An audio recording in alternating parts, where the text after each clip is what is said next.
Hello there, Sarah from 17 once again, bringing you the start of Chapter 9 in my Castlevania Night Difficulty video walkthrough. And this is the Bones Forest. And right now I'm looking at some of the stuff I could buy with my upgrade points, because I don't know if you've noticed, but I haven't bought a single thing except for the guillotine move, which is the strike from the air to get down on the ground really quickly. And I haven't even upgraded that. And the real reason I was avoiding buying upgrades is because I didn't want to buy the one that makes you jump over the enemies when you get the boots. And unfortunately, it's an automatic upgrade. I didn't realise. I thought you had to buy it, and you don't. So sometimes when you try and do the Shoryuken with the Dark Gauntlet, Gabriel will do a hop and land behind the enemies, and it's fucking annoying as hell. I hate it so bad. It's one of those things where you never want to buy it because it fucks you up. And there's a game that's coming to mind right then that I just triggered a memory for, where there was something that you didn't want to buy because it made you significantly worse if you did. I just can't remember what game it is, so I don't know why I even mentioned it. What a wasted tangent.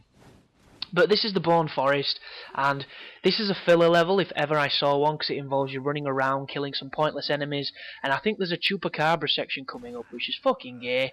I really don't like the Chupacabra moments. In fact, the entirety of Chapter 9 is filled with novelty ideas that I'm assuming the B team designed because they're garbage and I don't like them. So instead of talk about them and, depress myself with... I mean, look at this garbage. These floating heads attack you, and you can't hurt them until you expose the bodies on the floor. And then you have to attack the hands of the bodies until you can pull the corpse out of the ground to kill them. And you've got to do it to all of them to make those stupid voodoo totems or whatever the hell they are go down so you can progress. And this is a gameplay mechanic. Somebody was paid to think this shit up. If that ain't a fucking crime, I don't know what is. But I'm talking about something else, because I don't want to kill my buzz.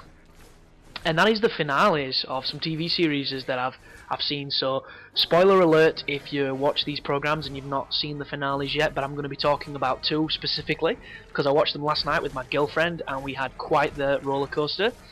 The first one is Mentalist, with Simon Baker, which is an absolutely fantastic show if you've never watched it. He's kind of like a psychologist, a savant, a showman. He's kind of like a magician who's, been conning people for years. He used to pretend to be a clairvoyant when he wasn't. He was just really, really good at reading people and subliminal signs and stuff.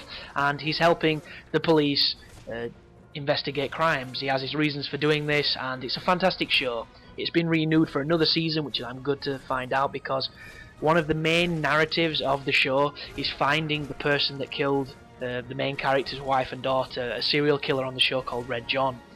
And the finale of this season was a double episode in one, basically, where he confronted this Red John character. And I've got to say, it was really, really good, because I didn't realise at first it was a double episode, so it felt long, and it felt a little bit dejected and a little bit unbalanced in what was happening, because there was, the usual case that they have to solve, the usual plot thread, and then there's generally a side thread to keep you interested, to keep, jumping back and forth to increase the tension and what have you. And this time it didn't really have too much of that, and they seemed to solve it as if the episode was about to end, and it didn't. It carried on, and then it got really serious really quickly, and I completely called the end of it. But it was one of those defining moments in a series where the main character does something where he may never be able to go back to what he was, regardless of if this is a good or a bad thing. And it's that moral choice that's just gone through in this series that's just made me think of all the possible outcomes of the next season. And I'm really excited because it's a show I love.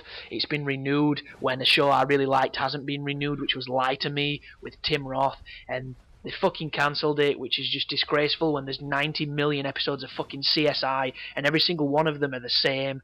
They generally just feature David Caruso turning into a fucking sunset, putting on a pair of glasses, and they call that a program that dumb bastards will watch. I'm sorry, it's wrong, it's a crime. But fantastic episode to end the season on. Really, really emotional if you're digging the show, and I would advise anybody to watch the series if they never have. It's top entertainment. I'm a big fan. And then the second finale of the season was the season, I think it's 8 finale of House. It might be season 7. Don't quiz me on that right now. I'm tired. It's late, but it was the most recent and the ending of the season, and it was really interesting.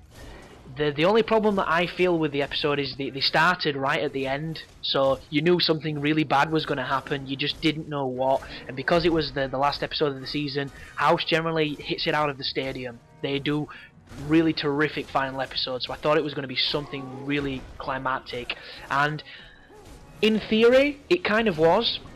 I'm trying not to spoil it as best I can. It was a really interesting direction, but considering the episode that it followed, the one where House opened his leg up and performed surgery on himself in his own bathtub, yes, I just said that fucking sentence. It was one of the most grueling, the most, affecting. It was just taut. The tension you could cut with a knife, as cliched as that is. It was a terrific episode before this one, and it made the twist and the revelation in the most recent one, the finale, nowhere near as impactful as it possibly should have been, because it was overshadowed by how dark and how grim the other episode was.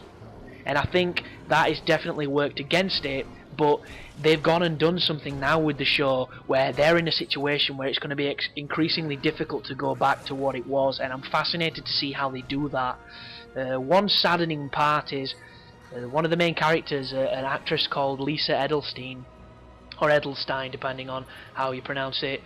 The person that played Lisa Cuddy in the programme, who is, the ever-suffering boss of House, and, she's just been in a relationship with him, it's ended really badly, and now they're kind of at war with each other, but she's not coming back for the 8th season, so she's not, reprising the role, and I really don't know where that's going to take the show. This could either be the best thing that could have happened, or the worst, because she's always been the linchpin of the series, she's always been the person that held it together, because made abundantly clear throughout every season of House, she was the only boss that would allow for House to do what House does. Everybody else fired him, everybody else couldn't maintain him. She was this, this solemnization that allowed him to be the insane genius that he is, and without her, is it going to be like, releasing the restraints, or is it going to be something completely novel and weird?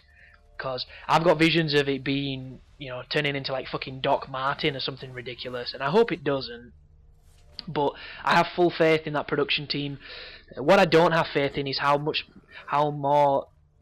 many more seasons of House there's going to be, how long this idea has legs, because I will watch it till the end of time. I'm invested in the character. I love Hugh Laurie. He's a fucking awesome guy. Even back in the Fry and Laurie days, where he didn't even have an American accent because he lived in England and he did English shows, but now he's gone to being one of the best paid male actors in the world for what he does, and his performance is impeccable, so I have full faith. I can't wait, and that's the end of this level, guys. I hope it helped. I do apologise about the tangent, but that level's boring and bullshit, so I'll see you in the next one, which is equally so. You take care now.